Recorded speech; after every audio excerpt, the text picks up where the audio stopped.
Bismillahirrahmanirrahim. Assalamualaikum warahmatullahi wabarakatuh. Alhamdulillahi rabbil alamin. Wassalatu wassalamu ala rasulillahil karimil amin. Sayyidina Muhammadin wa ala alihi wa sahbihi ajma'in wa ba'du.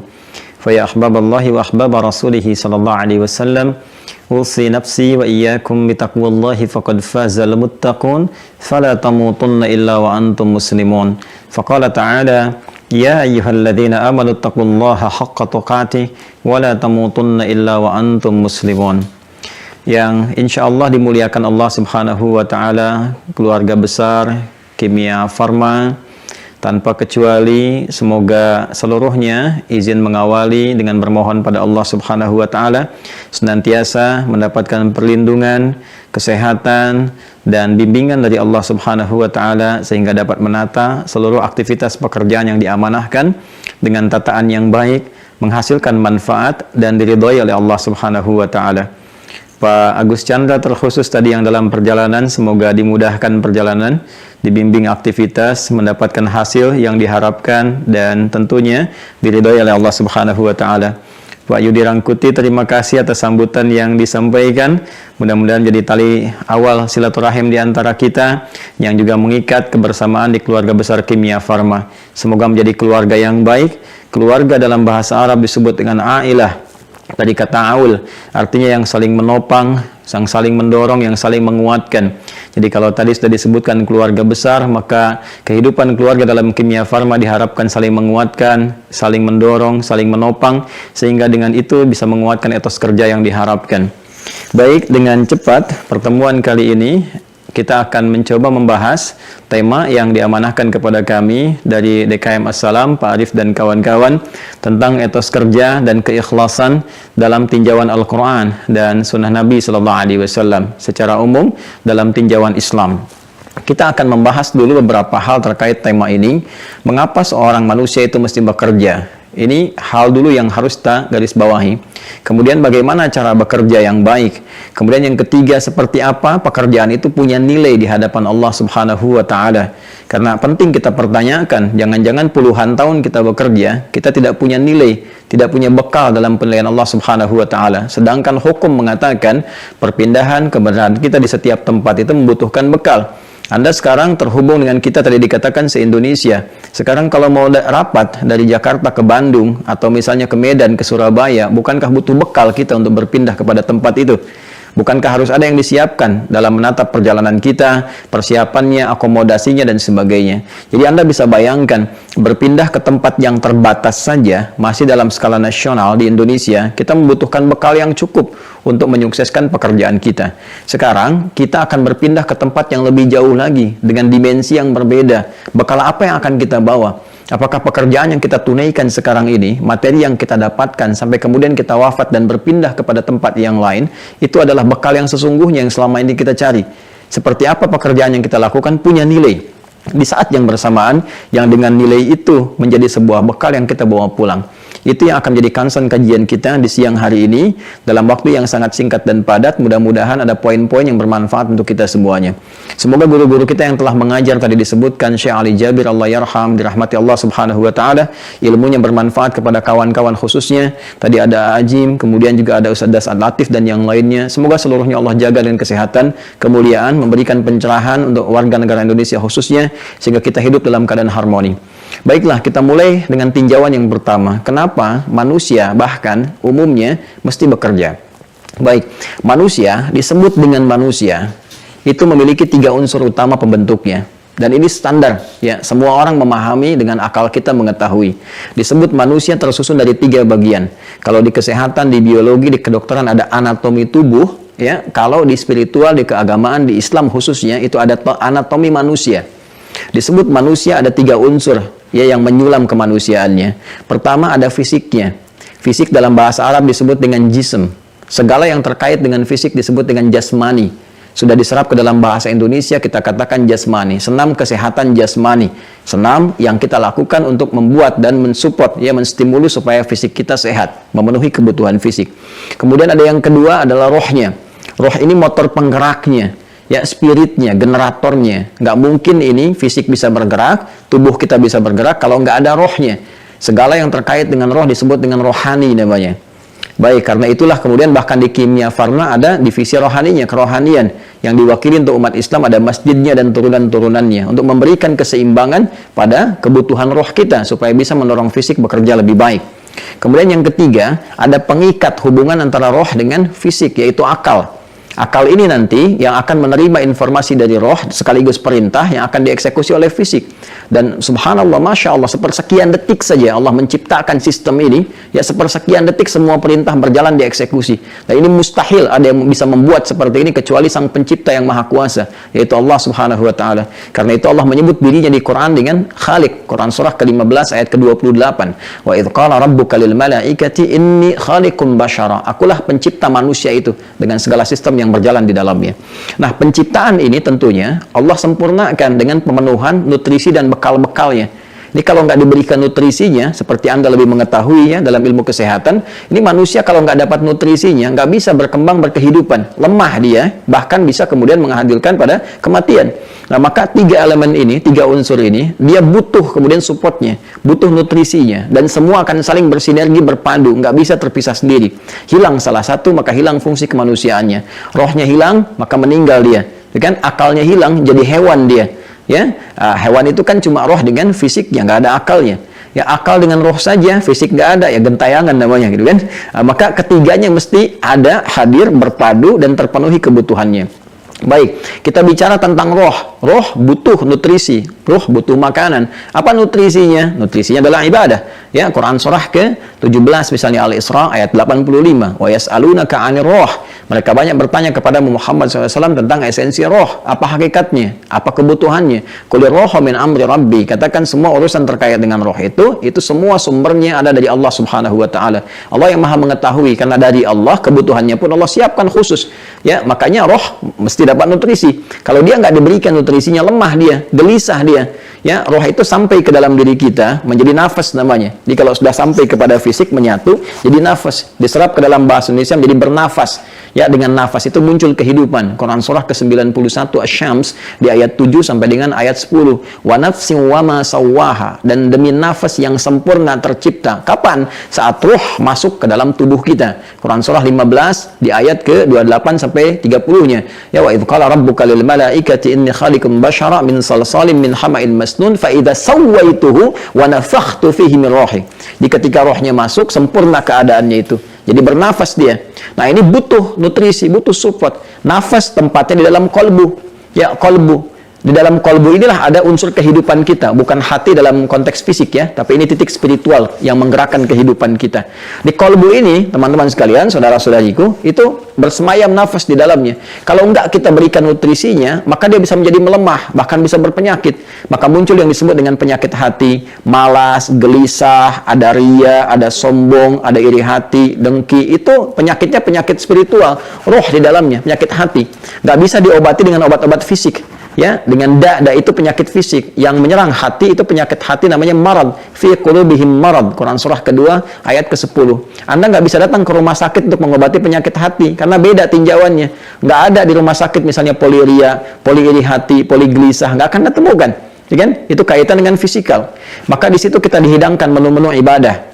Ya, ada menu-menu seperti apa, misalnya sholat, interaksi dengan Al-Quran, puasa, haji, itu memberikan kemudian support kepada roh, nutrisi untuk roh. Nah, setelah dapat nutrisi itu ada ketenangan dalam jiwa. Ketenangan ini yang membimbing kita untuk berkreasi dalam kehidupan. Karena itulah ketika ibadah kita diminta untuk menunaikan dengan sempurna dan hasilnya ketenangan. Ya, ketenangan itu yang bermanfaat untuk hati. Quran surah ke-13 ayat ke-28. Ala bidzikrillah tatma'innul qulub. Yakinkan pada dirimu dengan berzikir, dengan beribadah kepada Allah, dampaknya ke hati menjadi tenang. Supportnya kepada fisik menjadi kuat. Baik, kemudian juga akal kita butuh nutrisi, teman-teman sekalian. Apa nutrisinya? Pengetahuan, ilmu, penting bagi kita belajar. Karena itu banyak ayat-ayat turun mensupport kita supaya menajamkan pengetahuan untuk membimbing fisik beraktivitas. Anda nggak mungkin bisa bekerja secara fisikal kalau nggak ada basic ilmunya. Kan untuk masuk kimia farma juga mesti ada ukurannya. Parameter pertamanya apa? Ilmu. Apa ijazahnya? Apa background pendidikannya? Ya, karena itu ayat pertama turun Iqra, baca. Afala tatadzakkarun, afala tatafakkarun, afala tadabbarun. Apakah engkau tidak banyak menganalisis, banyak mengamati, banyak mencerna, banyak belajar, banyak meriset? Itu banyak ayat di Al-Qur'an mensupport kita untuk memenuhi nutrisi akal kita supaya logikanya jalan, ya. Logika itu kan nggak mungkin bisa digunakan kalau nggak ada support data. Data berubah menjadi informasi, informasi berubah menjadi pengetahuan, dan inilah nutrisi yang dibutuhkan oleh akal. Sama fisik, kalau ini kita sudah paham semua, fisik pun butuh nutrisi, butuh makanannya. Kalau nggak diasupi dengan makanan yang benar, gitu kan, dengan nutrisi yang sehat, yang baik, tentu akan lemah juga. Ya sama, akan lemah, mungkin sakit, mungkin juga akhir kehidupannya akan tiba, meninggal dunia. Karena itu turun ayat-ayat mensupport kebutuhan fisik. Apa diantaranya? Turun Quran surah kedua Al-Baqarah ayat 168. Ya, karena Allah pencipta manusia, maka Allah turunkan pula hukum umum. Ya, hukum universal yang semua manusia mau muslim atau bukan pasti nggak akan bisa berlepas dari hukum ini. Ayatnya mengatakan, Quran surah kedua ayat 168, ya ayyuhan nasu, hai semua manusia tanpa kecuali. Nanti kalau spesifik untuk orang yang telah beriman, umat Islam khususnya, nanti panggilannya spesifik menggunakan kata iman, ya ayyuhalladzina amanu. Itu menunjukkan hal yang khusus. Tapi kalau hukumnya berlaku umum, maka Allah panggil dengan kata ya ayyuhan nas, semua manusia tanpa kecuali. Panggilannya menjangkau semua kawasan, pakai ya. Disebutkan 360 kali dalam Al-Quran, ya kan? Dimanapun Anda berada, merasa jauh, merasa dekat, ya, semua ayat ini berfungsi untuk seluruhnya. Ayyuha disebutkan 150 kali dalam Al-Quran, memberikan hukum kekuatan sekaligus pengingat. Kata Allah, aku tegaskan, aku ingatkan, semua manusia itu perlu memenuhi kebutuhan fisiknya. Kulu mimma fil ardi halalan thayyibah. Silahkan Anda berpetualang di bumi, cari background macam-macam, bekerja sesuai dengan passionnya. Nah, pada dasarnya ketika bekerja itu tujuan utamanya apa? Salah satunya untuk memenuhi pokok kebutuhan fisik. Yang paling dasar itu apa? Makan. Ya kan? Makanya ketika ditanya mau kemana Pak, Bu, kan kita jawab dengan metode kiasan sinekdok pas prototo. Disebutkan sebagian mewakili keseluruhan. Mau mencari sesuap nasi, gitu kan? Padahal yang dicari satu rice cooker, cari sandang, cari pangan, cari papan. Tapi yang pokok itu kan untuk makan. Ya, itu bahasa Arabnya kulu. Silahkan cari makan untuk memenuhi kebutuhan fisik. Mimma fil ardi, di tempat yang kau bisa pijak. Jadi tersebar di bumi, silahkan. Nggak ada di Bandung ke Jakarta, nggak ada di Jakarta ke Medan, nggak ada di Medan di Surabaya. Terus dicari sampai ke luar negeri untuk mendapatkan kebutuhan apa? Fisik. Dengan cara bagaimana? Halalan, mencari dengan cara yang legal. Kalau tidak legal bermasalah nanti. Makanya perhatikan hukumnya. Di keluarga besar Kimia Farma ada aturan, ikuti. Tidak diikuti aturannya bermasalah. Di tata negara kita ada aturan, diikuti. Tidak diikuti bermasalah. Di hukum syariat kita pun ada aturan, kan? Maka diikuti. Kalau tidak bermasalah secara spiritual. Maka di sini halalan, kalau sudah dapat kemudian yang dihasilkan itu dapat gaji, dapat honor, dapat macam-macam dengan cara yang benar, maka salurkan itu untuk mencari yang dibutuhkan oleh fisik. Ya, thayyib itu kebutuhan untuk menguatkan fisik. Jadi kata Al-Quran, nggak semua yang diinginkan itu mesti didapatkan. Kita ingin, tapi nggak baik buat tubuh. Alangkah lebih bagus kalau mencari yang lain sesuai dengan yang dibutuhkan. Itulah konsepsi halalan thayyibah. Jadi, fisik itu butuh penguatan nutrisi, kemudian akal juga butuh penguatan nutrisi lewat pengetahuan, roh juga butuh. Nah, bagaimana cara yang ideal kita memenuhi kebutuhan itu dalam konteks kita mencari, mendapatkan ya kebutuhan fisik, tapi juga ada kebutuhan rohnya terpenuhi, sekaligus akalnya juga sempurna. Ini akan kita padukan melalui semangat yang kuat. Dalam bahasa Yunani disebut dengan ethos. Ethos itu kan watak, karakter, semangat yang tinggi. Kita tarik ke pekerjaan. Pekerjaan itu kan pengamalan dari perintah Al-Quran. Ya, kata kerja, verb. Ya, kata perintahnya muncul. Ya, kulu, silahkan kau beraktivitas, silahkan bekerja. Bagaimana kerja yang menimbulkan semangat, seperti apa konsepsinya, dan saat yang bersamaan pekerjaan yang dilakukan memenuhi kebutuhan spiritual yang dengan bekal itulah dibawa pulang menghadap kepada Allah Subhanahu wa taala.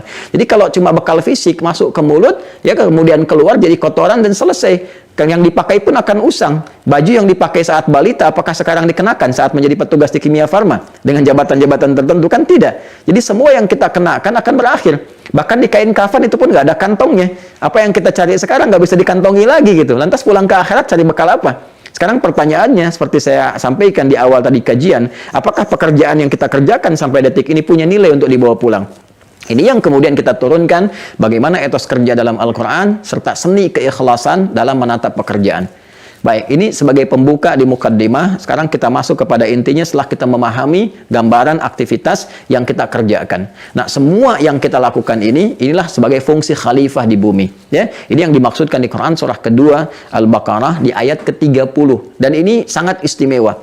Fungsi besar manusia membawa risalah ke bumi itu sebagai khalifah di tempat yang dipijak. Quran surah kedua ayat 30, wa idh qala rabbuka lil malaikati, dan ketika Rabbmu Muhammad SAW berfirman ya kepada kalangan malaikat dan sebagian jin yang ada pada saat itu, diviralkan firman-Nya ini, ingat ya, pahami ya kata Allah, ya, inni ja'ilun fil ardi khalifah, aku akan tetapkan jadikan, ya kan?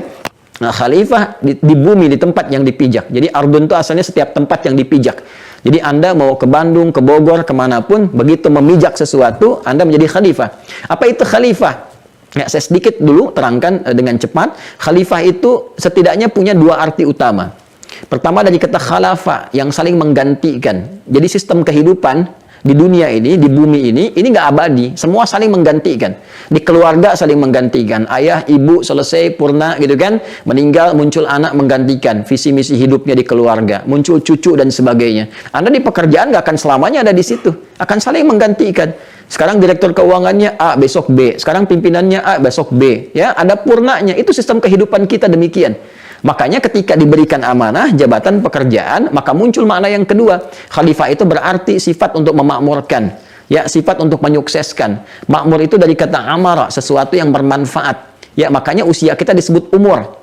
Kenapa disebut umur? Untuk menunjukkan kesan sepanjang diberikan usia, hadirkan yang bermanfaat. Hadirkan yang baik-baik. Ini mata sudah berapa kali dipakai yang tidak bermanfaat, ya kan? Telinga mendengar yang tidak bermanfaat. Itu tidak ada keberkahan dalam usia. Jadi kalau Anda ditanya berapa umur Anda, itu sekaligus memberikan pesan berapa manfaat yang sudah Anda hadirkan selama berkehidupan. Ya karena itulah kemudian fungsi khalifah menjadi pemakmur, membawa manfaat. Jadi ketika Anda ditugaskan di Kimia Farma, manfaat apa yang bisa Anda hadirkan?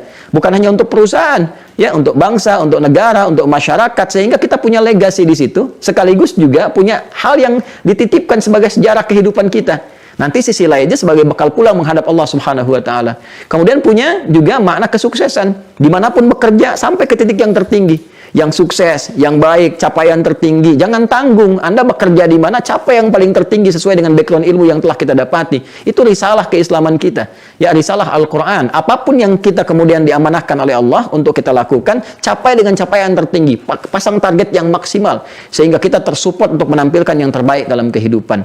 Nah, kaitan dengan etos kerja, semua ini nanti, baik menjadi khalifah, pemakmur, penyukses di setiap tempat yang kita pijak, pekerjaan yang kita lakukan, caranya Allah akan turunkan kepada kita sebagai support untuk mendapatkan hasil yang sangat luar biasa. Keikhlasannya pada bagian yang keduanya. Baik, kita mulai dengan etos dulu. Bagaimana menumbuhkan semangat pekerjaan yang baik untuk menghasilkan hasil yang maksimal baik dunia ataupun akhirat. Baik, teman-teman sekalian, jika diperkenankan saya menyebut dengan teman-teman untuk memudahkan ya. Jadi sesuatu kesuksesan, puncak kesuksesan yang ingin kita dapatkan, ingin kita capai ya, yang belum nampak sekarang ini, itu disebut dengan jannah namanya. Ya, jannah.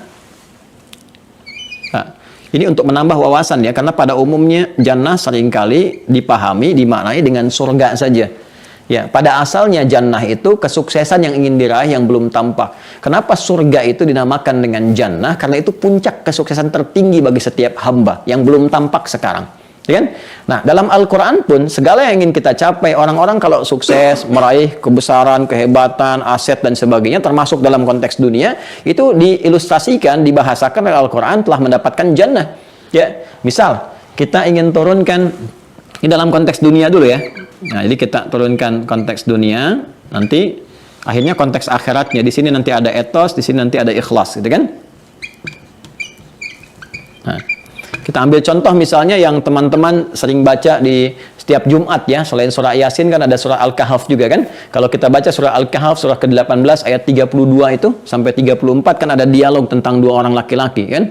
Quran surah ke-18 di ayat 32 dulu saya sebutkan. Ya, jadi di surat Al-Kahf itu ada 4 kisah yang menginspirasi, dianjurkan, disunahkan, dipelajari setiap hari Jumat, bukan sekedar dibaca. Dibaca dapat pahala bacaan, dipahami dapat inspirasi, ya kan? Nanti ada kisah para pemuda yang tangguh, gitu kan, mempertahankan iman dan punya kesuksesan dalam aktivitas. Yang kedua kisah tentang dialog dua orang sahabat, yang satu sukses dalam urusan dunia, bisnisnya banyak dan sebagainya, yang satu lagi soleh secara akhirat. Nanti mereka berdialog tentang keseimbangan, kan? Yang ketiga kisah Nabi Musa yang tetap belajar kepada hamba Allah yang soleh itu Khidir alaihissalam, dan yang keempat tentang Dzulkarnain yang menggenggam dunia di masanya. Nanti ada inspirasi bagaimana kita bisa mendapatkan hal-hal yang telah mereka raih dalam 4 tipe kehidupan yang berbeda tadi. Ya, di sini diceritakan Allah sampaikan wadrib lahum mathalar rajulaini, dan berikan kisah kepada mereka ya sebagai contoh inspirasi dalam kehidupan. Jadi Allah telah sampaikan dari 15 abad yang lalu kepada Nabi Muhammad SAW tentang kisah di masa lalu ya, tentang kisah apa? Rajulaini, tentang dua orang sahabat. Jadi dua sahabatan ya kan? Kemudian yang salah satu di antara mereka wadrib lahum mathal rajulaini ja'alna li ahadihima jannataini. Bahkan satu di antara mereka itu sudah sukses mendapatkan dua kesuksesan besar. Jannataini, jannah itu tunggal, kalau pakai ain itu bentuknya dual, ya dual. Jadi ada yang tunggal singular, ada yang dual, dua pakai ain itu dua. Kitab buku, kitabaini dua buku, masjid satu, masjidaini dua masjid, ya kan? Jannah itu satu aspek kesuksesan. Kalau jannataini berarti dua. Di masa lalu, orang-orang yang sukses itu, yang asetnya dipandang bagus, hebat, kayanya betul-betul kaya, itu kalau sudah punya kebun. Ya, karena di padang pasir kan semuanya gersang gitu kan, gersang. Kalau punya unta itu biasa. Bahkan unta pun nanti ada yang kualitasnya tinggi, itu yang sekarang harganya ratusan juta bisa miliaran. Ada unta hitam, ada unta yang keemasan gitu kan, tuh macam-macam, beda-beda. Ya, itu harganya bisa beda-beda. Tapi mereka dipandang biasa saja, kaya standar. Kalau memang ada yang kaya banget atau kebangetan kayanya, kan kaya itu standarnya ada yang kaya, ya kaya banget, ada yang kebangetan kayanya. Itu kalau sudah punya kebun-kebun yang rindang, yang ada anggurnya, ada kurmanya, macam-macamnya, ada aliran airnya dan sebagainya, gitu kan? Nah, karena itu refleksi kekayaan di masa-masa lalu itu ketika di padang pasir yang tandus mereka punya kebun. Kebun itu disebut dengan jannah. Ya, gambaran kesuksesan di masa lalunya. Kalau kita sekarang mungkin bisa direfleksikan kalau unta-unta yang mewah tadi mungkin dengan mobil-mobil yang cukup luar biasa, ya saya tidak perlu sebut sehingga tidak harus mengendorse gitu ya. Mobil-mobil yang mahal-mahal, yang bagus-bagus, aset-aset yang melimpah, rumah yang mewah, taman-taman yang indah, nah, itu digambarkan dengan jannah. Nah, dia itu punya dua kebunnya, bayangkan. Kalau kita sekarang mungkin asetnya banyak, perusahaannya banyak, ya mengalir keindahan banyak hal di dalamnya. Ini sukses. Ya. Sukses, secara dunianya sukses. Baik. Namun nanti punya persoalan dalam persoalan akhiratnya. Nanti ini kita bahas kemudian. Ya. Tapi apa standar kesuksesan yang bisa diraih? Ya, sehingga dia bisa mendapatkan apa yang dia hasilkan itu. Ya. Nah, ini masih dalam konteks dunia. Jadi kalau kita masih bicara etos dan kita kaitkan dengan keduniaan, ini hanya akan terbatas kalimatnya pada kerja saja. Makanya kalimat etos seringkali disandingkan dengan pekerjaan. Etos kerja, semangat, ya kan? Kerja, kerja, kerja. Nah, kalau kita ingin berhasil dari pekerjaan saja dalam konteks dunia, maka standar sekali ukurannya. Ya, apa itu? Nah, pindah kita kemudian ke Quran, surah ke-3 Ali Imran, ayat 142. Jawabannya. Baik, perhatikan kalimatnya. Am hasibtum an tadkhulul jannata walamma ya'lamillahu alladhina jahadu minkum wa ya'lamas sabirin. Ini standar umum. Apa Anda duga Anda akan sukses begitu saja, termasuk dalam konteks pekerjaan Anda sekarang, ya kan? Di kimia farma, apakah akan menghasilkan target yang telah Anda tentukan di awal, sukses tiba-tiba, kemudian kan dapat meraih ini capaian, kemudian dapat tercapai dengan bagus, targetnya maksimal. Apakah mudah itu diraih seperti membalik telapak tangan? Ya, apalagi pengen surga gitu kan, yang dimensinya berbeda, yang lebih besar lagi tingkatannya, apakah mudah begitu saya didapatkan? Ya, walamma ya'lamillahu alladhina jahadu minkum wa ya'lamas sabirin. Sementara belum tampak pada diri kalian, kata Allah Subhanahu wa taala, sementara belum tampak pada diri kalian kesungguhan, keseriusan untuk bisa meraih itu semua. Jadi kalau cuma syaratnya untuk berhasil, sukses, ya kan, meningkatkan etos kerja kita supaya kita bisa meraih hasil yang didambakan dalam konteks pekerjaan, maka petunjuk Al-Qur'an sederhana. Satu, kerja yang sungguh-sungguh, yang serius. Ya, ini dari kata al-juhdu turunannya. Cintai pekerjaan Anda. Ini rumus standar. Semua orang mengatakan kalau Anda pengen kerja yang sukses, ya Anda serius. Cintai pekerjaan Anda. Hormati apa yang diamanahkan kepada Anda, gitu kan? Nah, ini juhdu. Turunan dari kata juhdu nanti ada 3. Nanti ini yang kemudian merangkai menjadi kata jahadu, bentuk jama. Yang pertama, ya, itu yang disebut dengan ijtihad. Kesungguhan dalam merencanakan, ya, mapping, punya rencana, punya visi, ya, visinya, rencananya, targetnya, schedule-nya, macam-macamnya, ini ijtihad namanya, konsepnya, ya. Kemudian ada jihad, eksekusi fisiknya, kemudian ada mujahadah. Nah, Ini yang menenun kemudian, tiga hal ini yang menenun kalimat jahada, jamaknya disebut dengan jahadu. Kata Allah, kalau mau sukses, Anda ingin berkata pekerjaan Anda pengen sukses, pengen baik. Kata Allah, ayo silahkan. Anda serius. Serius apa? Pertama merencanakan. Apa konsep pekerjaan Anda? Apa yang mau dicapai? Targetnya apa? Visinya apa? Yang jelas dulu. Landscape-nya bagaimana?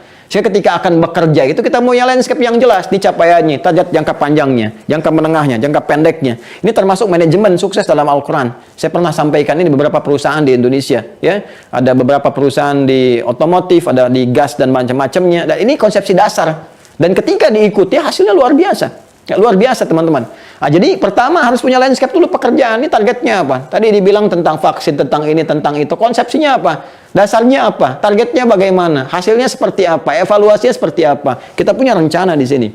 Setelah itu, konsep yang sudah ada, supaya tidak kemudian terbakukan dalam konsep saja, eksekusi. Dengan jihad. Jihad itu perjuangan fisik, kesungguhan dalam mengeksekusi rencana-rencana yang sudah disiapkan. Itu asalnya demikian, secara fisikal. Ya, makanya perjuangan tertingginya ya membela sesuatu yang sudah disiapkan, direncanakan, terkonsepsikan, kemudian diserang orang, ya, ada pembelaan secara fisik disebut dengan jihad. Itu tingkat tertingginya di militer, itu ada aksi militer untuk membela. Jadi jihad secara fisik itu bukan menyerang dengan asal-asalan, tidak ya, bukan nembak orang, ngebom orang sembarangan, tidak. Karena itu kalau Anda mohon maaf ya mendengar informasi ada yang ngajak misalnya menghukumi tertentu tanpa dasar, tembak anu, bom anu, walaupun membawa nilai-nilai agama yang disematkan, tinggalkan, itu jauh. Ya, itu jauh sekali. Saya pernah waktu ada kejadian bom Jalan Tamrin itu, dan semoga Allah menjaga kita semua tidak pernah terjadi lagi ya. Saya ada di Lampung, itu ditanya sama jemaah, Ustaz, apakah itu yang bom di Jalan Tamrin termasuk jihad fisabilillah? Saya bilang, Mas, sependek pengetahuan saya, jihad fisabilillah itu jihad di jalan Allah, bukan di Jalan Tamrin. Ya, jadi ada konsepsinya, ya, ada ukuran-ukurannya gitu, ada kaidah-kaidahnya. Jadi jihad itu asalnya dia maknanya punya makna umum, nanti spesifiknya terkait dengan pembelaan-pembelaan izzah. Ya, yang dimotivasi oleh spirit agama, nanti bonusnya itu terkait dengan aspek kehidupan kita, seperti kemerdekaan yang pernah kita dapatkan. Saya bahas kemarin tentang korelasi makna jihad, perjuangan dengan melahirkan kemerdekaan, sampai diapresiasi di preambul Undang-Undang Dasar 1945 atas berkat rahmat Allah yang Maha Kuasa, gitu kan? Jadi kita pengen, dan dengan didorongkan oleh keinginan luhur, pengen kita merdeka, keinginan luhur. Ya, beratus-ratus tahun, sudah masanya lama, tapi rahmat dan berkat Allah belum turun. Begitu kita berjuang dengan sungguh-sungguh, turunlah itu. Nah, dalam konteks umum kepekerjaan, perjuangan fisik untuk mengeksekusi ide kita, itu disebut jihad juga. Karena itu kalau Anda niatkan sebagai ibadah, itu dinilai sebagai jihad. Jihad yang standar nantinya, ada pahalanya, begitu keluar. Nah, ini perjuangan fisiknya. Di sini diterapkan job desk-nya apa, kemudian eksekusinya bagaimana, dan sebagainya. Terus jangan dikira ini mudah. Ya, kadang-kadang ada tantangan yang muncul dalam jiwa kita juga. Ya, perjuangan untuk mengatasi sikap emosional kita. Mungkin ada beda pendapat, kadang-kadang malas, kadang-kadang gelisah, gitu kan? Kadang-kadang nggak stabil perasaan diri kita, ada pesimis, gitu kan? Melihat nih kayaknya prospeknya nggak bagus, terjadi kegelisahan dan sebagainya. Nah, ini perjuangan mengelola diri kita, emosi kita, disebut dengan mujahadah namanya.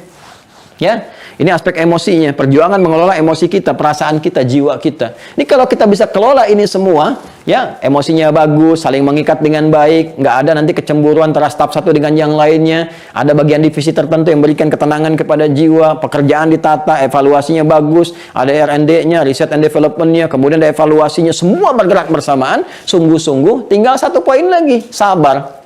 Ya, Anda kerjakan dengan baik, prosesnya dijalani dengan maksimal, ditunggu, sabar, telah berikhtiar, muncul wa ya'lamus sabirin, ditutup dengan sabar. Dan semua konsepsi ini dikerjakan oleh siapapun, mau yang beriman, yang tidak beriman, ini serius dikerjakan sukses.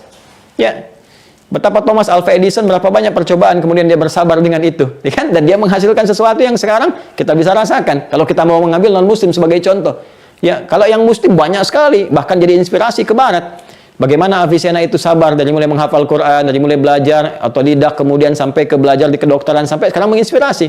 Ya, Averroes dengan pemikirannya, beliau seorang dokter bedah. Ibnu Rusdi itu dokter bedah itu.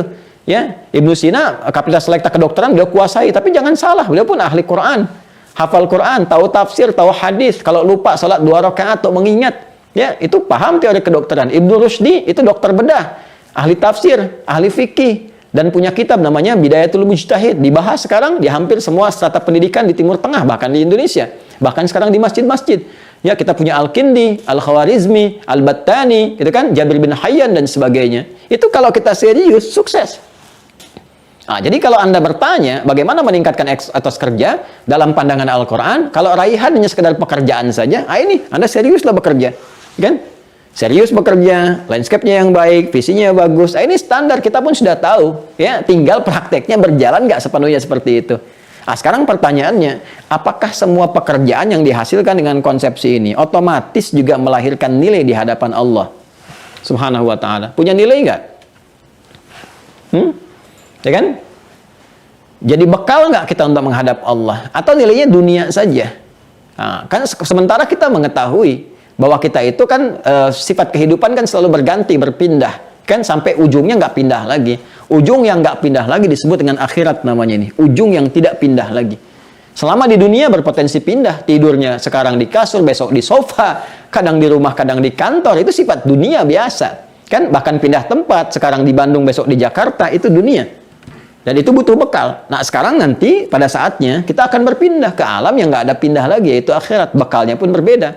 Untuk mendapatkan bekal ini perlu nilai. Ya, perlu nilai yang berbeda. Jadi saat dikerjakan, saat yang bersamaan, dia punya nilai akhiratnya. Nah, konsepsi untuk menjadikan pekerjaan dunia yang saat bersamaan punya nilai akhirat, itu disebut ibadah namanya. Ya.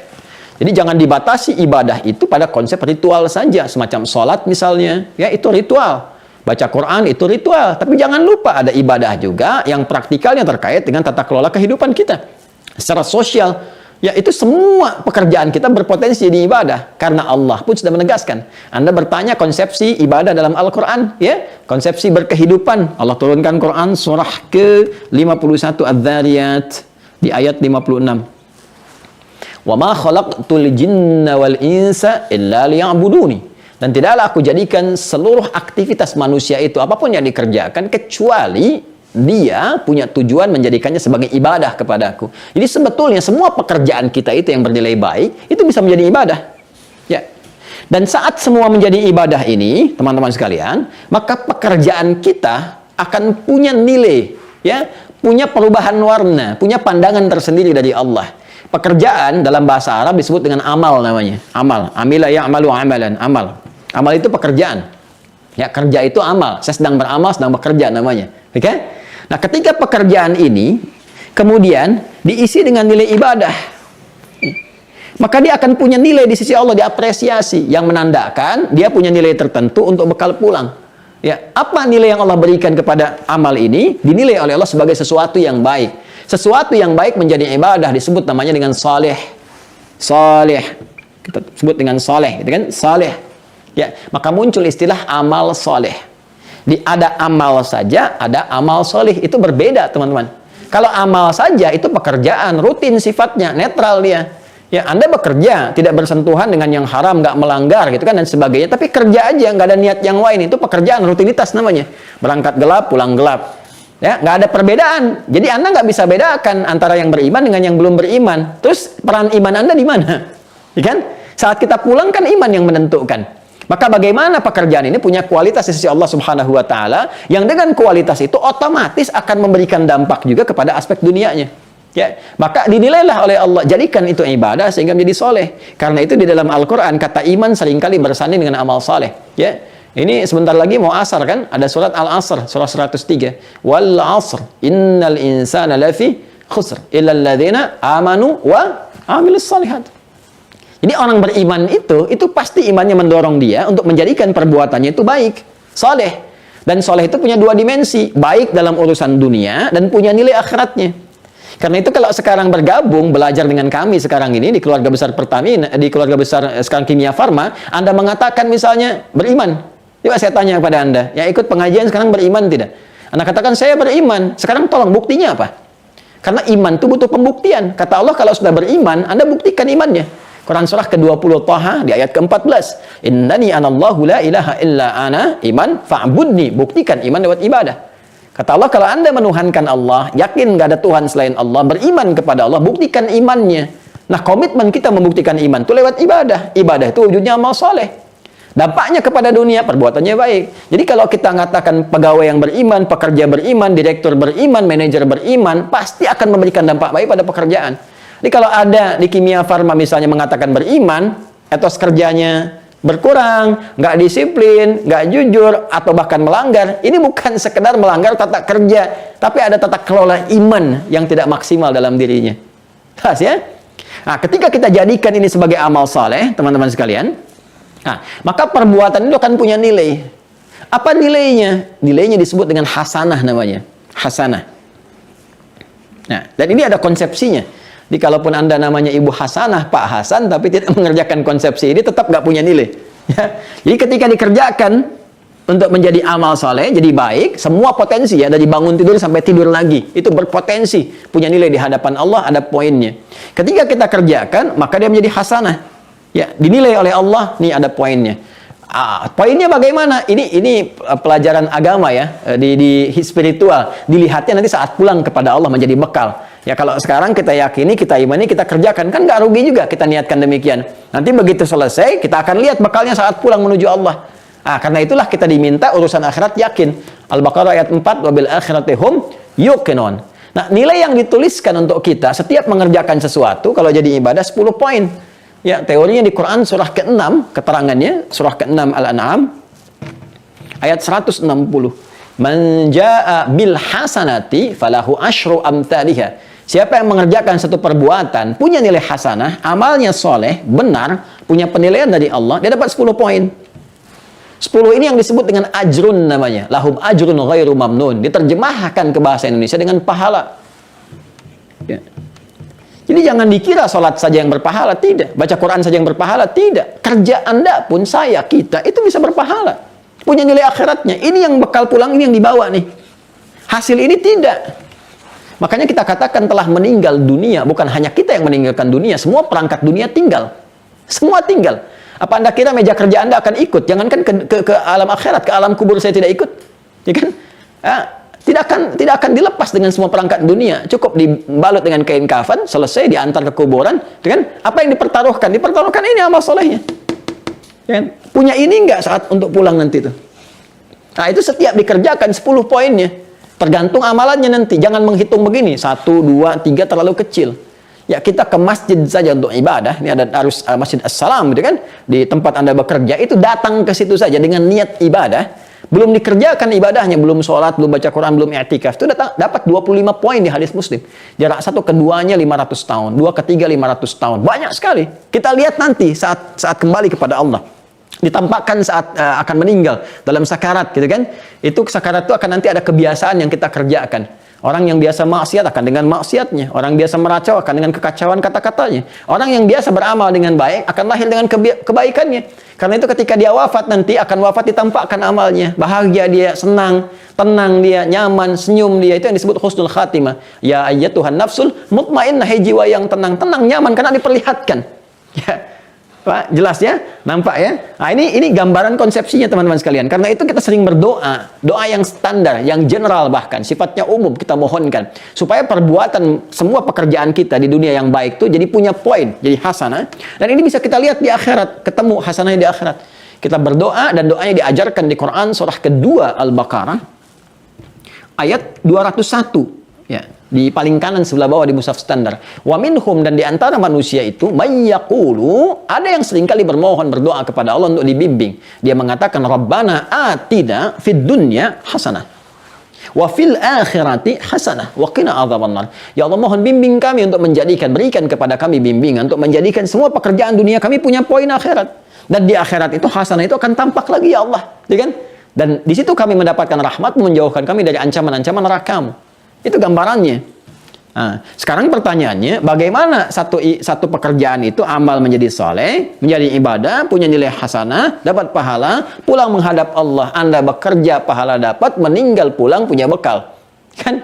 Maka diteruskan ayatnya. Kalau tadi di Quran surah 51 ayat 56 Allah menyampaikan ini, wa ma khalaqtul jinna wal insa illa liya'budun. Tidaklah aku jadikan jin dan manusia, biarkan jin dengan alamnya, kita bicara alam kemanusiaan ya. Kalau kita bawa spiritnya ke manusia saja, gitu kan? Tidaklah aku ciptakan manusia itu kecuali untuk menata kelola kehidupannya jadi ibadah, supaya punya 2 poin sekaligus. Nah, bagaimana cara ibadah yang benar itu? Maka dijawab di Quran surah ke-98 Al-Bayyinah di ayat kelima. Ya, dijawab, wa ma umiru, dan tidaklah mereka diperintahkan dalam beraktivitas itu illa liya'budullaha, kecuali untuk menjadikan semua kegiatan itu sebagai ibadah karena Allah, diniatkan karena Allah. Satu, niat lillah. Niat karena Allah. Ini. Yang kedua, mukhlishina lahuddin. Mukhlis itu orangnya, orang yang ikhlas. Jadi frame-nya itu rumusnya IA, kan? IA, kalau ada IA itu frame-nya, keadaannya. Orangnya itu rumusnya MUI. Jadi kalau Anda temukan IA, pasti orangnya UI. Ya. IA ikhlas, orangnya mukhlis. Ihsan, orangnya muhsin. Iman, orangnya mukmin. Islam, orangnya muslim. Gampang ya? Gampang ya, bahasa Arab gampang kan? Nah, jadi ikhlas, ya, itu frame-nya, gambarannya, spirit keadaannya. Orang yang mukhlis, kata Allah, nggak diperintahkan kita kecuali untuk menjadikan tata kelola kehidupan ibadah kita itu sebagai ibadah. Ya, pertama niatkan karena Allah, kedua tunaikan dengan ikhlas. Ya, ini dikuatkan di hadis Nabi riwayat Al-Bukhari, kitab Bad'ul Wahyi, nomor hadis yang pertama. Ya, dari Umar bin Khattab radhiyallahu taala anhu, beliau menyampaikan qala Rasulullah sallallahu alaihi wasallam bersabda, perhatikan kalimatnya, innamal a'malu, sungguh semua jenis perbuatan itu. A'mal jamak dari kata amal. Ya, amal jamaknya a'mal. Nah, dia. Innamal a'malu, innama adatul hasri, huruf pembatas yang menjadikan informasi terbatas pada hal tertentu saja. Oke? Okay? Baik, innamal a'malu, sungguh semua pekerjaan itu yang kita tunaikan yang baik-baik, ya, terbatas bin niat kepada niatnya. Jadi semua pekerjaan kita itu akan menjadi apa dinilai oleh Allah bergantung pada niat kita. Ya. Walikulli imri'in ma nawa, innamal a'malu bin niat. Ya, sungguh semua amal pekerjaan bergantung kepada niatnya. Ya, dan dari semua yang kita kerjakan itu akan dihisab berdasarkan niatnya masing-masing. Maka, rumus pertama untuk menjadikan pekerjaan itu menjadi ibadah, apapun itu selama dia baik, maka niatkan untuk Allah. Bekerja lillah. Ya, bukan hanya mencari dunia. Jadi kalau cuma sekedar cari dunia, jangankan kita yang beriman, yang belum beriman pun itu bisa melakukan itu. Mesti ada bedanya. Ya betul, nanti feedbacknya dunianya dapat. Ya, karena nanti meniatkan karena Allah berarti menjaga hukum-hukum Allah. Ya, nggak sembarangan akan kelihatan. Saya bekerja niat karena Allah, bukan cuma mencari pekerjaan, dapat gaji, dapat posisi. Kalau itu hanya sekedar dunia, itu standar baru yang pertama. Yang lain juga bisa. Tapi kita merubah cara kerja kita di divisi manapun Anda bekerja. Niatkan karena Allah. Begitu diniatkan karena Allah, maka semua yang dikerjakan dapat poin tadi. Dan hukum berlaku. Apa yang berlaku dalam hukum itu, Anda akan tampakkan niat itu lewat perilaku. Maka ketika Anda lakukan pekerjaan itu karena niat karena Allah, Allah katakan, kamu ya, adil dalam pekerjaan, jujur dalam bekerja, jangan korupsi, jangan menipu, kan? Jangan berbuat curang. Ayatnya ada semua. Bahkan nanti ada surah Al-Mutaffifin, kan? Untuk yang perbuatan curang dilarang. Ada ayat jangan korupsi di Al-Maidah itu, as-sariqu was-sariqatu faqta'u aydiyahuma jazaa'an bima kasaba. Kan? Kalau korupsi, kalau engkau mencuri, aduh lebih baik potong tangan aja deh kata Allah. Kan? Ini sindiran yang tajam sekali karena tangan diciptakan bukan untuk berbuat buruk kata Allah. Kan? Jadi kalau orang benar-benar niat ibadah, nggak akan tergerak untuk nyogok, nggak akan tergerak untuk korupsi, ngambil yang tidak berhak dan sebagainya. Bekerja, etos kerjanya naik tinggi. Jadi dengan ikhlas, dengan kita berniat benar karena Allah itu feedbacknya kepada aspek dunia itu akan tinggi. Silahkan Anda lacak dalam sejarah, dan ini pelajaran terbaik kita. Semua orang-orang Islam yang beraktivitas, kan, dengan semua niat pekerjaan lillah, sukses. Mau jadi apapun, birokrat, diplomat, pengusaha, pedagang, macam-macam. Yang Uthman bin Affan sukses, Abu Bakar As-Siddiq sukses, Abdurrahman bin Auf sukses. Itu kalangan-kalangan para niagawan, kan? Ya, para hartawan yang sangat luar biasa. Dan itu dahsyat, hartanya datang terus, sukses bisnisnya dan sebagainya. Ya, kapan mereka bisa sukses? Ketika meniatkan pekerjaannya karena Allah. Itu omsetnya 2 kali lipat, bahkan berlipat-lipat dari ketika mereka sebelum beriman. Apapun itu, pengetahuan ada, yang di militer ada, ya macam-macam, semuanya sukses, bahkan membangun peradaban. Ya, Spanyol, Andalusia ketika sukses 7 abad jadi peradaban, mercusuar dunia, terutama ke Eropa pada masa itu. Nah, apa yang menjadikan itu sukses? Kan awalnya dunia juga ada, dibangun ada, arsitek banyak, tapi ketika nilai iman masuk, diniatkan karena Allah, berubah. Sesuatu yang dahsyat dan makmur. Ya, karena hukum dijaga. Itu nikmat pekerjaan demikian. Kalau nggak percaya silahkan praktekkan sesama muslim di Kimia Farma, teman-teman. Jaga, gitu kan? Niatkan sebagai ibadah. Jaga hukum-hukum Allah dengan benar yang standar dalam kehidupan.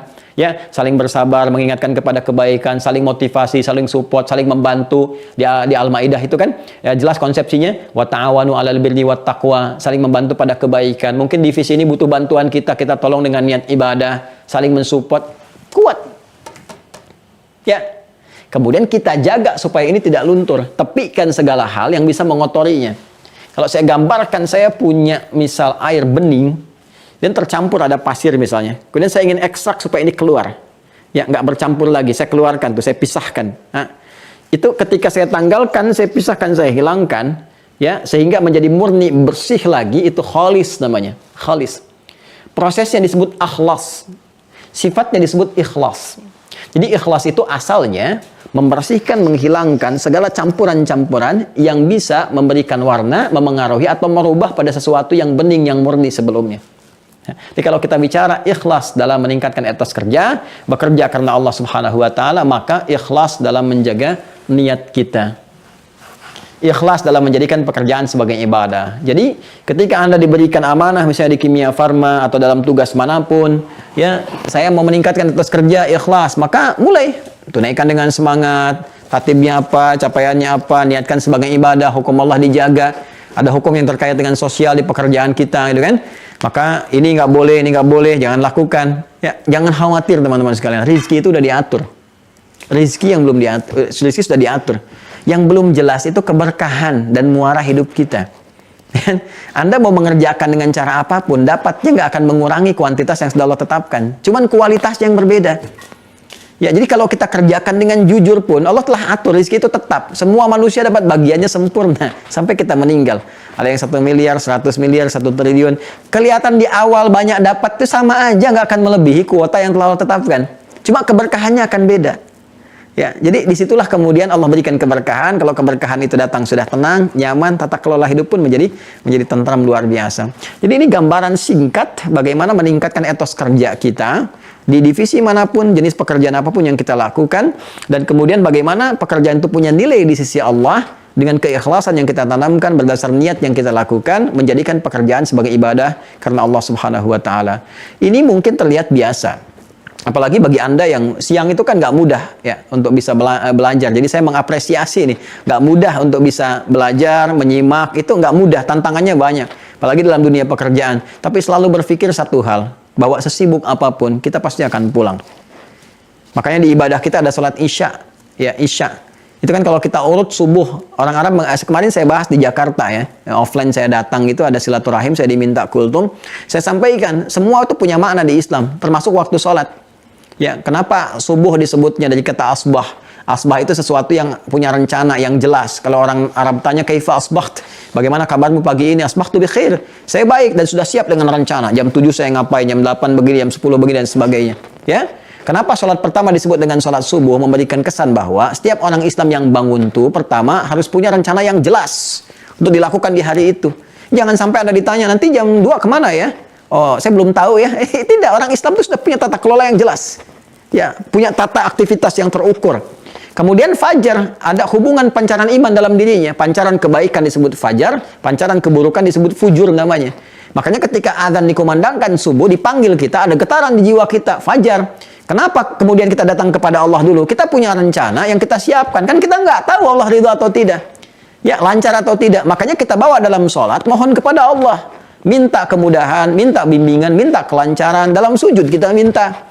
Karena itu bahkan berdiri pun kalau benar hadis qudsinya mengatakan wa idza qala al-'abdu iyyaka na'budu wa iyyaka nasta'in, kalau hamba berkata iyyaka na'budu wa iyyaka nasta'in dalam salat, sekarang kami salat ya Allah, kami menyembahmu dan kami ini punya rencana, punya masalah begini, mohon ya Allah solusi. Kata Allah dijawab di hadis qudsi, hadza baini wa baina 'abdi wa li 'abdi masal. Ini komitmen perjanjian antara aku dengan hambaku. Kalau hambaku benar salatnya memohonnya, aku berikan apa yang dia minta. Jadi hikmah ya, dari sholat subuh kita datang itu, kita membawa rencana kita supaya Allah berikan persetujuan. Kemudian sampai siang datang, sudah terang ya, siang itu bahasa Arabnya nahar. Tapi sampai siang itu pekerjaan Anda punya nilai nggak? Berhasil nggak? Capaian dunianya ada, capaian akhiratnya bagaimana? Makanya disebut dengan zuhur. Zuhur itu sesuatu yang terang, nyata, ada idhar di ilmu tajwid.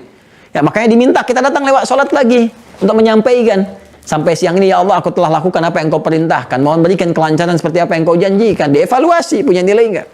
Sampai sore. Sore itu bahasa Arabnya masa. Ya, tapi jangan-jangan sampai sore pun ada waktu yang belum tergunakan dengan baik jadi ibadah. Saya mau tanya ya, mohon maaf ya. Dari tadi bangun saja sampai sekarang jam 2 kurang seperempat, berapa yang jadi ibadah? Tuh. Jadi kalau saya berikan gambaran kepada Anda diberikan modal nih, ya, oleh Kimia Farma misalnya. Modalnya 24 juta, Anda diminta untuk mengelola. Kita ambil yang kecil dulu ya, 24 juta, Anda diminta mengelola. Anda balik ke perusahaan cuma bawa 20 juta. Rugi kan 4 juta? Ya. Maka pimpinan akan menilai ada yang kurang nih. Sekarang Allah yang menciptakan kita semua kasih kita 24 jam momentum untuk diisi beraktivitas. Aktivitas ini mesti punya nilai sebagai bekal pulang saat kita meninggal pulang kepada Allah. Nah, momentum yang diberikan untuk diisi beraktivitas itu asar namanya. Makanya muncul surah Al-Asr untuk memberikan kesan kepada kita jangan sampai rugi ketika engkau mengisi waktu itu dengan aktivitas yang tidak benar. Jadi rugi nantinya. Nama manusia yang ditunjuk untuk mewakili aktivitasnya disebut insan namanya. Disebutkan 65 kali dalam Al-Quran. Maka perhatikan surah 103 Al-Asr. Wal Asr. Kata Allah, demi waktu, momentum yang aku berikan pada manusia untuk mengisi dengan beraktivitas. Innal insana lafi khusr. Sungguh manusia yang beraktivitas dari bangun tidur sampai tidur itu berpotensi rugi. Karena aku berikan modal 24 jam dalam sehari sampai datang ajal. Tapi dia tidak gunakan itu untuk menata aktivitas sehingga punya poin pulang. Kan? Makanya Allah katakan illa kecuali illalladzina amanu wa amilus shalihat. Tuh, muncul lagi. Kecuali orang yang mengisi itu dengan iman, pancaran iman itu mendorong dia berbuat baik, jadi ibadah, jadi amal saleh. Nah, sekarang pekerjaan Anda, saya, kita, sampai hari ini, siang ini, jelas kan jadi ibadah? Kalau nggak diingatkan asar, jangan sampai rugi. Kenapa? Karena sesibuk apapun, pasti ada masa purnanya, maghrib. Maghrib itu matahari pun tenggelam. Maka pekerjaan kita pun akan tuntas. Ya, pada puncaknya isya. Ada asya, ada isya. Sekarang masih asya, mencari ma'isyah. Asya itu masih bergerak, aktivitas kerja. Tuh saya lihat, Masya Allah ada yang pegang dokumen, tanda tangan, ini, itu. Ya, ada yang berhubungan. Itu masih aktif. Nanti ada tiba waktunya isya. Harokat pindah dari fathah ke kasrah. Kasrah itu artinya tanggal, hilang, selesai. Anda sesibuk apapun akan tuntas. Saya pun akan selesai. Begitu selesai kita istirahat, terpejam. Dan kita tidak tahu apakah itu pejam terakhir. Atau pejam sementara yang akan membangkitkan kembali untuk memberikan bekal tambahan kita sebelum pulang. Karena itu sesibuk apapun, pasti kita akan pulang. Kita akan kembali. Penting bagi kita dan terima kasih diberikan kesempatan kita untuk mengaji ya dan macam-macam. Saya tidak minta apapun dari teman-teman sekalian. Ya, saya hanya mengingatkan untuk risalah yang dibawa bahwa satu saat kita harus mengisi dengan nilai kebaikan dan manfaatnya ada untuk urusan dunia kita, dunia dan akhirat. Ada keseimbangan di dalamnya. Itu yang dimaksudkan dengan etos kerja dalam Al-Quran, menjaga menjadi ibadah dengan nilai keikhlasan, dan semoga dengan apa yang disampaikan setidaknya memberikan tambahan-tambahan yang berkah-berkah keilmuan yang dengan itu memberikan dorongan kita untuk beramal. Nanti penerimaannya akan beda-beda. Ya, mungkin ada yang diterima masih biasa, nanti dalam keadaan-keadaan yang sedang teduh, terenungkan kembali. Ya, ada yang cepat nanti kemudian, ada yang mengevaluasi dan sebagainya, itu kembali kepada keadaan diri masing-masing. Tapi kita saling mendoakan supaya Allah berikan kepada kita jalan kehidupan yang baik, hayatan thayyibah, dan akhir yang mulia, husnul khatimah. Demikian, Allahumma taqabbal minna innaka antas sami'ul alim, wa tub alaina innaka antat tawwabur rahim. Rabbana atina fid dunya hasanah, wa fil akhirati hasanah wa qina adzaban nar. Allahumma ja'alna min ahli al-Qur'an, waj'al al-Qur'ana sahiban lana fid dunya wa syafi'an lana fil akhirati ya arhamar rahimin. Ij'al baqiyata hayatina hayatan thayyibah wa akhir wafatina husnul khatimah. Wa sallallahu ala sayyidina Muhammad wa ala alihi wa sahbihi ajma'in. Wa akhiru da'wana subhanakallahumma wa bihamdika nashhadu an la ilaha illa anta nastaghfiruka wa natubu ilaik. Walhamdulillahi rabbil alamin. Assalamualaikum warahmatullahi wabarakatuh.